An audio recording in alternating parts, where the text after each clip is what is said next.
ഇന്നൊരു തട്ടിക്കൂട്ട് ഡ്രീം കേക്കിൻ്റെ റെസിപ്പി കണ്ടാലോ? ഇച്ചിരി മടിയുള്ളവർക്കൊക്കെ പറ്റിയിട്ടുള്ള എളുപ്പത്തിലുള്ളൊരു റെസിപ്പിയാണ് കേട്ടോ ഇത്. തട്ടിക്കൂട്ടാണെന്ന് കരുതി ടേസ്റ്റിലൊട്ടും പിന്നീടല്ല കേട്ടോ. നമ്മൾ സ്വയം ഉണ്ടാക്കി സ്വയം ടേസ്റ്റ് ചെയ്ത് നോക്കി അഭിപ്രായം പറയുന്നതിനേക്കാളും മറ്റൊരാളെ കഴിപ്പിച്ച് അവരുടെ അഭിപ്രായം പറയുന്നതല്ലേ നല്ലത്.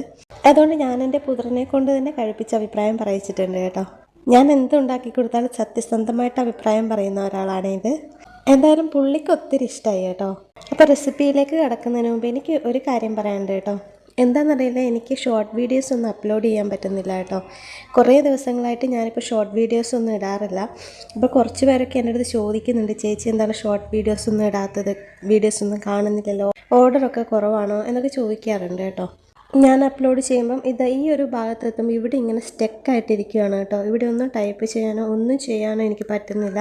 ഈ ഒരു ഭാഗത്ത് ഇങ്ങനെ സ്റ്റക്കായിട്ടിരിക്കുകയാണ്. അപ്ലോഡ് ചെയ്യാനോ ഒന്നും എനിക്ക് പറ്റുന്നില്ല. അപ്പോൾ ഇതിൻ്റെ റീസൺ എന്താണെന്ന് എനിക്കറിയത്തില്ല. ഞാൻ കുറച്ച് പേരോടൊക്കെ ഞാൻ ചോദിച്ചു നോക്കി, പക്ഷെ ആർക്കും അറിയത്തില്ല. ഈ വീഡിയോ കാണുന്ന ആർക്കെങ്കിലും അറിയാമെങ്കിൽ എന്നെ ഒന്ന് ഹെൽപ്പ് ചെയ്യണേ. ഞാൻ ഒത്തിരി ഷോർട്ട് വീഡിയോസ് എഡിറ്റ് ചെയ്ത് എൻ്റെ ഫോണിൽ വെച്ചിട്ടുണ്ട്, പക്ഷേ എനിക്കൊന്നും അപ്ലോഡ് ചെയ്യാൻ പറ്റുന്നില്ല. മെമ്മറി പോലും ഫുള്ളായിട്ടിരിക്കുകയാണ് വീഡിയോസ് കാരണം. ഞാൻ ഓരോന്നോരോന്നായിട്ട് ഡിലീറ്റ് ചെയ്തുകൊണ്ടിരിക്കുകയാണ്. അപ്പോൾ ഇതിൻ്റെ റീസൺ ആർക്കെങ്കിലും അറിയാമെങ്കിൽ എന്നെ ഒന്ന് പറഞ്ഞ് സഹായിക്കണേ. അപ്പോൾ റെസിപ്പിയിലേക്ക് പോയാലോ? ഞാനിവിടെ ഡ്രീം കേക്കിൻ്റെ ടിന്ന് തന്നെയാണ് കേട്ടോ എടുത്തിട്ടുള്ളത്.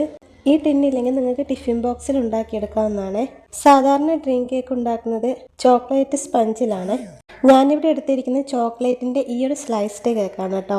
അപ്പോൾ ഇതുപോലെ ഒന്ന് നിരത്തി വെച്ച് കൊടുക്കുന്നുണ്ട്. ഇതൊന്ന് വെറ്റ് ചെയ്തെടുക്കാം. പാലിൽ മിൽക്ക് മെയ്ഡ് മിക്സ് ചെയ്ത് സിറപ്പ് ഉണ്ടാക്കിയാണ് ഒഴിച്ചിരിക്കുന്നത്. ഇതിലേക്ക് ചോക്ലേറ്റ് മെൽറ്റ് ചെയ്ത് ഒഴിച്ചാൽ കുറച്ചുകൂടി ടേസ്റ്റി ആയിരിക്കും കേട്ടോ. ഞാൻ ചോക്ലേറ്റ് ചേർക്കാൻ വിട്ടുപോയതാണ്. ഇതൊന്ന് വെറ്റ് ചെയ്തെടുത്തിട്ടുണ്ട്. ഇനി വേണ്ടത് ഡയറി മിൽക്കിൻ്റെ ഒരു ഫാമിലി പാക്കാണ്. 110 രൂപയുടെ ഒരു ഫാമിലി പാക്കാണ് ഇത്. ഇത്രയും ഭാഗം പൊട്ടിച്ചെടുത്തിട്ടുണ്ട്. ബാക്കി ഭാഗം നമുക്ക് ആവശ്യമുണ്ട് കേട്ടോ. ഇതിൻ്റെ കൂടെ ഞാൻ ഒരു പീസ് ഡാർക്ക് കോമ്പൗണ്ട് കൂടെ ആഡ് ചെയ്യുന്നുണ്ട് കേട്ടോ. എൻ്റെ കയ്യിൽ ഡാർക്ക് കോമ്പൗണ്ട് ഉള്ളത് കൊണ്ടാണ് ഞാൻ ആഡ് ചെയ്തത്. ഡാർക്ക് കോമ്പൗണ്ട് ഇല്ലെങ്കിൽ അത് ഒഴിവാക്കാം കേട്ടോ.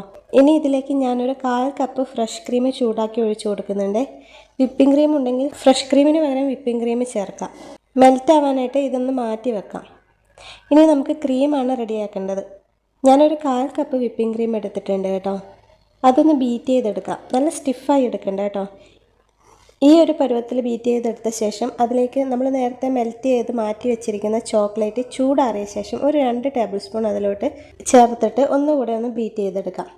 ഈ ക്രീം നമ്മൾ നേരത്തെ സെറ്റ് ചെയ്ത കേക്കിലേക്ക് ഒഴിച്ചു കൊടുക്കാം.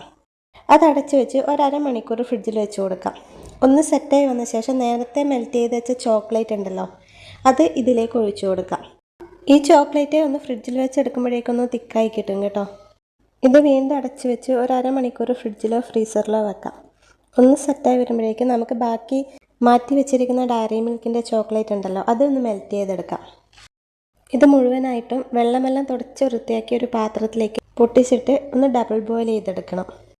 ഇനി സെറ്റാവാൻ വെച്ചിരിക്കുന്ന കേക്ക് എടുത്തിട്ട് ചോക്ലേറ്റ് മെൽറ്റ് ചെയ്തത് അതിലേക്ക് ഒഴിച്ചു കൊടുക്കാം. ഞാനിവിടെ പൈപ്പിംഗ് ബാഗിലാക്കി ഇതുപോലെയാണ് ചെയ്ത് കൊടുക്കുന്നത്.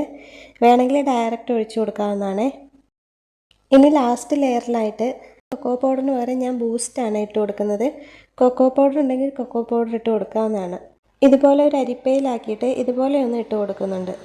ഇനി സെറ്റാവാൻ വേണ്ടിയിട്ട് 1 മണിക്കൂർ ഫ്രിഡ്ജിൽ വെക്കാം. 1 മണിക്കൂർ ഫ്രിഡ്ജിൽ വെക്കാനുള്ള ക്ഷമ എനിക്കും എൻ്റെ മോനും ഇല്ലാതിരുന്ന കാരണം ഒരു 10 മിനിറ്റ് ഫ്രിഡ്ജിൽ വെച്ച് എടുത്തിട്ടുണ്ട് കേട്ടോ. 1 മണിക്കൂറൊക്കെ വെച്ച് കൊടുക്കുകയാണെങ്കിൽ നന്നായിട്ടൊന്ന് സെറ്റായി കിട്ടും കേട്ടോ. എന്തായാലും സൂപ്പർ ടേസ്റ്റാണ് കേട്ടോ. ചോക്ലേറ്റ് ലവേഴ്സിനൊക്കെ ഒത്തിരി ഇഷ്ടപ്പെടും. അപ്പോൾ എൻ്റെ ഈ തട്ടിക്കൂട്ട് ഡ്രീം കേക്കിൻ്റെ റെസിപ്പി ഇഷ്ടപ്പെട്ടെങ്കിൽ ഒരു ലൈക്ക് തരണേ.